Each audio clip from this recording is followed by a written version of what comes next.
Welcome back to Cal Park Bros. Jason and I are just fresh off the segment discussing the 50th anniversary of Title IX. Third and last segment of the show, Jason and I are going to be talking about the fact that hashtag get that jab, son. The moment we all been waiting for. When was the COVID vaccine going to be available to kids 5 and under? And in a weird way, it feels kind of understated that it's finally available because I feel like we've been waiting on this damn thing for 2 years.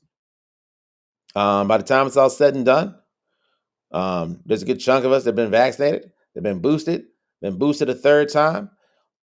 And kids, that's about 2 years worth of research, which means while there was a whole bunch of arguing about whether or not you should get vaccinated or not, there was a bevy of trials on not only children, but pregnant women. And now CDC says, hey, we're open for business. If you happen to have a child that's the ages 5 and under, you can get vaccinated. You can get appointments to get vaccinated. Hell, there's probably a mobile doc in the box right now. You probably get vaccinated on the way to the Taste of Chicago, Jason. And so personally, I'm relieved. I've been waiting on this news for 2 damn years. I don't even have kids that young, but I know folks that do. I know folks that still are concerned about the virus and what it might do to their young children. And so I'm breathing a sigh of relief for y'all, because I hope this gives you some peace, some relief, some hope. We desperately need it in this country. Hell, we're going to be on the verge of recession anyway. And my initial thought is that I remember when we were talking about vaccinations last summer, Jason, and I remember being frustrated that if they were going to make it available to school-age children, that if they're going to do that, you got to get it done before the school year starts. And it seems like this is an opportunity. It's the beginning of summer. You're going to have kids that have this opportunity to be inoculated pretty much just like they have for a variety of other vaccinations before the school year begins. And I mean, the reality is every school is one big science fair project of germs. Okay. So I'm hopeful. I'm relieved. And, I get it. We always have this situation where people wonder, oh, was this medicine rushed out? And here we are. They literally said people were begging to probably give this to their damn kids. And the CDC was like, no. It is not how you just you're not pushing out cars with the wheels fall off, a la Toyota. You're talking about children's lives here. You probably got to do a little bit more research before you can say, okay, we are confident that the vaccine is going to be effective for people at a certain age group. For example, you can't say something that's effective for me, let's say somebody that's 280 damn pounds versus a kid that's 8 pounds, 7 ounces. You dig? So I think though that's really the weight of my thoughts right now, man. I'm like, okay, on one hand, about damn time. On the other hand, if they would have rushed it out 2 years ago, and God forbid there was some kid that got sick, we would have never heard the end of it. So you can't have it both ways. So, Jay, your thoughts?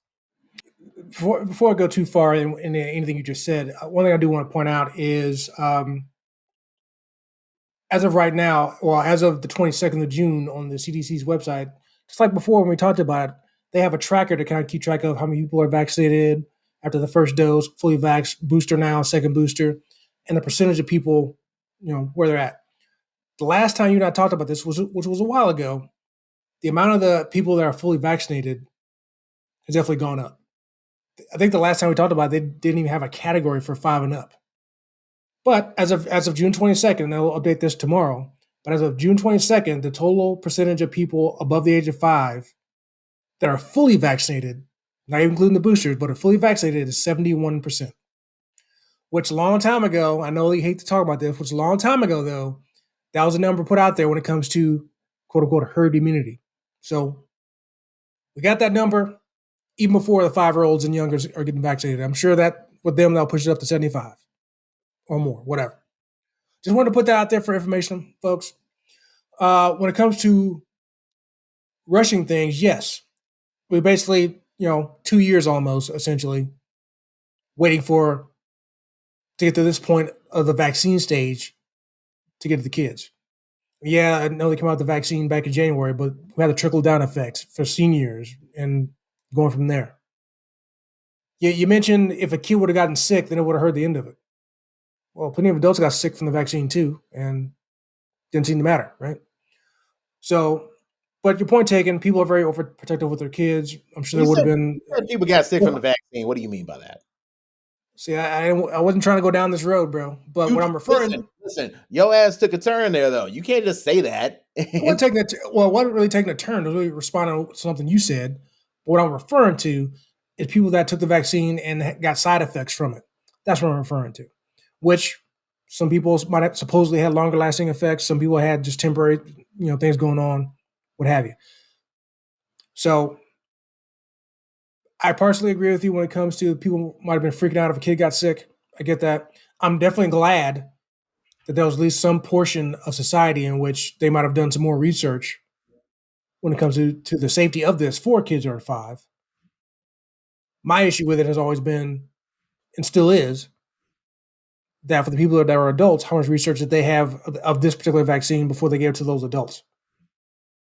So, but one point you made before and also today is that, yes, it's definitely great for this to get done for these kids, especially those who are 5 years old, because now they're going into preschool.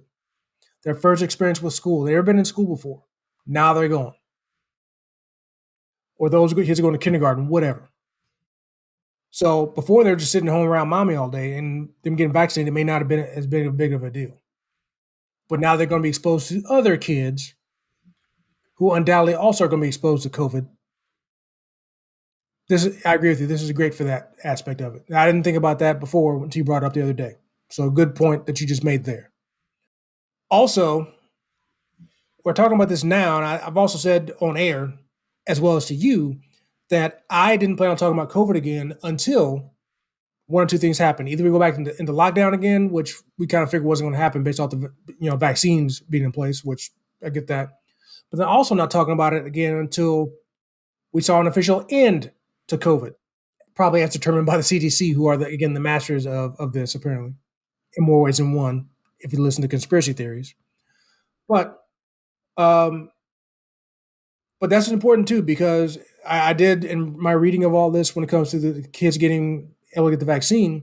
That's one thing they mentioned. This could be the final step in us basically eradicating COVID-19 and being completely 100% done with it. Even though people pretty much already were done with it as it is, whether you're vaccinated or not. But yeah, it's definitely a big step. I think I've even mentioned to you, way back when's this going to happen? Um, but here it is. It's a good day, and maybe by this time next year, if not before, we will actually be able to say that COVID-19 is no longer a thing and it's over and done with. Yeah, I think it's just going to be a thing where you're not going to have people like Jason. I've had people in my life um, simply state that they weren't comfortable going places until there was a vaccination available for their children at this age. People are actually scientists. So I think that's an important distinction. These are not crackpots. These are motherfuckers that are actually in the scientific community. They've done their research and they weren't comfortable. Now, even if you aren't Walter White, um, or a recent, more educated facsimile thereof. I think you're going to see people more. I think starting with the summer, and I think starting with school year in the fall. I don't think COVID-19 is going to be eradicated. Well, I mean, it will be eventually. It will be. I don't think that it will be eradicated. What I think what will happen is that we will be able to mitigate its effect on our society. Instead of, let me finish, instead of having like entire, you know, lockdowns, entire school closings, entire Broadway productions shut down, it's going to be far less dire. It will have, you know, even some of the, the over the counter medications for handling the symptoms and shit. Those I think will be improved as well. Um, and that's why I'm saying it won't be as dire and scary for a lot of people, whether they have children that are 5 and under or not. Because, you know, when I hear eradicate, I kind of hear when people, I feel like when I hear the term eradicate, I feel like the same way when people say we need to eradicate poverty, we need to eradicate racism. You can't get rid of these things 100%. You can make it so that it doesn't fuck up your day or your life as much as it did, let's say, 2 years prior. First of all, and I know you're not playing the comparison Olympics here, but yeah, there's a huge difference in eradicating racism and poverty and actually eradicating a disease. Okay, but point taken. There's a pill for one of those, and it's not racism. Well, there's a pill for racism, but I'm not. But it's not in pill form. But well, that's a segment for a different show. But but I know what you're referring to is more so to the fact, but I think we've already gotten well for the majority, the vast majority of the United States, at least. I think we've already gotten to the point to where, at least in the minds of again, the vast majority, that's not dire anymore anyway. Because again, everything you just mentioned has already been happening, or rather, doesn't happen anymore. There's nothing getting shut down anymore. No events or activities are getting canceled because of COVID anymore. In the United States, it's not happening anymore. We've already got to that point, even before the 5-year-old and youngers were getting vaccinated. Now it's just more so to the point. Yeah, it's not going to happen anymore.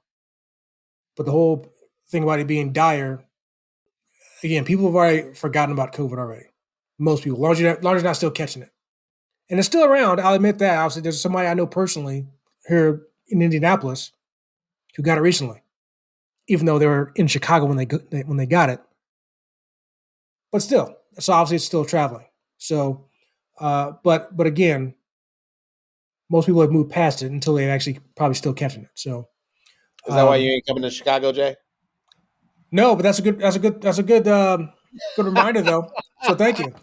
Put that as another reason why right now I'm not coming to Chicago yet. So, You, I love, that's why we can't get something on the schedule for me to visit Indy. You worried I'm gonna bring the COVID? add that as another reason why why you ain't coming to Indy. So there you go. Check mark. Check mark. You can come to Indy if you want to, but we're gonna have like some distance. Like you can stand over there. I'll be over on the side of the street. You be on the other corner. Wow. Hey, I don't know you. You don't know me. No, But no. Problem is, I do know you. but we're gonna pretend like you don't. So Sorry to this man. I've never seen him in my life.